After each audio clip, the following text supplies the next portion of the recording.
Lecture de la lettre de l'apôtre Paul aux Philippiens.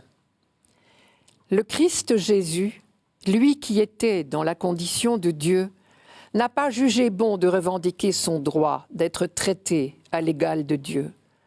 Mais au contraire, il se dépouilla lui-même en prenant la condition de serviteur. Devenu semblable aux hommes et reconnu comme un homme à son comportement, il s'est abaissé lui-même en devenant obéissant jusqu'à mourir et à mourir sur une croix. C'est pourquoi Dieu l'a élevé au-dessus de tout. Il lui a conféré le nom qui surpasse tous les noms, afin qu'au nom de Jésus, aux cieux, sur terre et dans l'abîme, tout être vivant tombe à genoux et que toute langue proclame « Jésus-Christ est le Seigneur » pour la gloire de Dieu le Père. Paul fait très clairement un lien entre la souffrance du Christ et sa gloire, ou si vous préférez, entre l'abaissement de la croix et l'exaltation de la résurrection. Je cite, « Le Christ s'est abaissé lui-même en devenant obéissant jusqu'à mourir et à mourir sur une croix.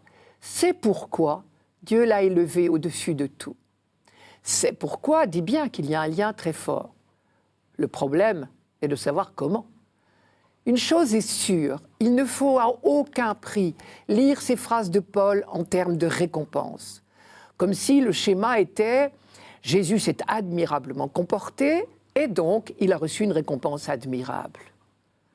Presque inévitablement, nous raisonnons ainsi en termes de donnant-donnant. C'est notre tendance immédiate, spontanée. J'ai dit tendance, je devrais dire tentation. Parce que c'est complètement contraire à toute la révélation. Dieu est amour, nous le disons très facilement, mais nous n'en tirons pas toujours les conséquences. L'amour, nous le savons bien, ne connaît pas les calculs, le donnant-donnant, ou alors ce n'est pas de l'amour. Même nous, humains qui ne savons pas très bien aimer, nous savons cela, que l'amour est gratuit. Et donc, toute présentation du plan de Dieu en termes de calcul, de récompense, de mérite, est contraire à la grâce de Dieu. Curieusement, nous avons beaucoup de mal à raisonner en termes de gratuité. À la fois, nous parlons sur tous les tons de la grâce de Dieu, et en même temps, nous en parlons en termes que j'appellerais arithmétiques.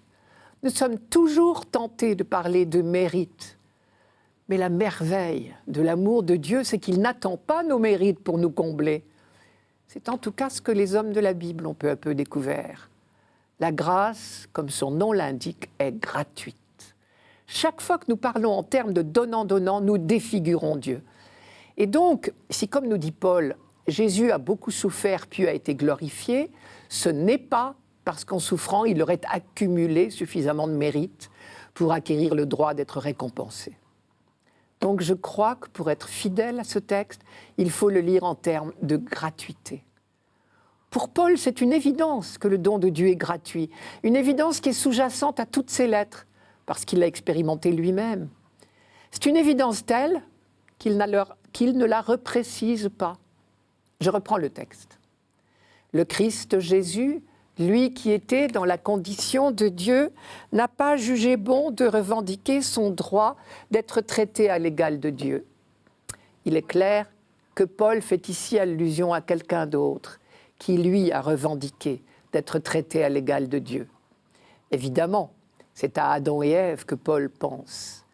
Très certainement, Paul nous offre ici un commentaire du récit de l'épisode du paradis terrestre. Vous vous souvenez, le tentateur avait dit « Vous serez comme des dieux ». Et il avait expliqué que pour le devenir, il suffit de désobéir à Dieu, ce qu'ils ont fait. Ève a tendu la main vers le fruit défendu, elle l'a saisi. Le grec dit « elle l'a revendiqué ». Mais parce qu'elle traite les dons de Dieu comme des proies à saisir, elle s'en exclut elle-même. Le récit de la Genèse dit de manière imagée que l'arbre de la vie lui devient désormais inaccessible. Jésus, au contraire, ne considère pas les dons de Dieu comme des proies à saisir. Il fait confiance à son Père pour les lui donner en temps voulu. Jésus-Christ n'a été que accueil, ce que saint Paul appelle obéissance. Et parce qu'il n'a été que accueil du don de Dieu et non revendication, il a pu se laisser combler par son Père, parce qu'il était complètement offert, disponible au don de Dieu. Parce qu'il est de condition divine, justement, je reviens à cette phrase, lui qui était de condition divine n'a pas jugé bon de revendiquer. Il ne faut pas lire « bien qu'il soit de condition divine ». Non, c'est justement parce qu'il est de condition divine. Il sait, lui, ce que c'est que l'amour gratuit. Il sait bien que ce n'est pas bon de revendiquer. Il ne juge pas bon de revendiquer le droit d'être traité à l'égal de Dieu.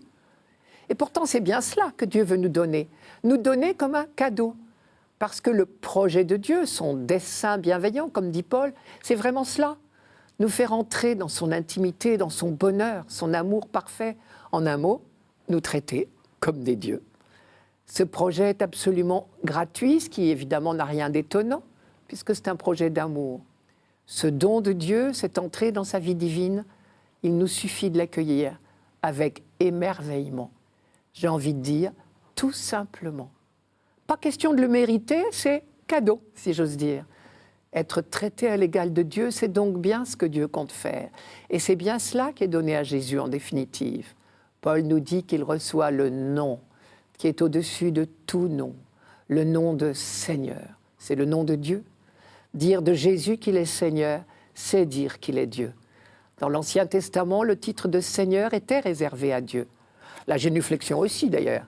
Quand Paul dit « afin qu'au nom de Jésus, tout genou fléchisse », il fait allusion à une phrase du prophète Isaïe. « Devant moi, tout genou fléchira et toute langue prêtera serment. » Et l'hymne se termine par « Toute langue proclame Jésus-Christ est Seigneur pour la gloire de Dieu le Père. » En voyant le Christ porter l'amour à son paroxysme, quand il a accepté de mourir pour révéler jusqu'où va cet amour de Dieu, nous pouvons dire comme le centurion, oui, vraiment, celui-là est le Fils de Dieu, puisque Dieu, c'est l'amour.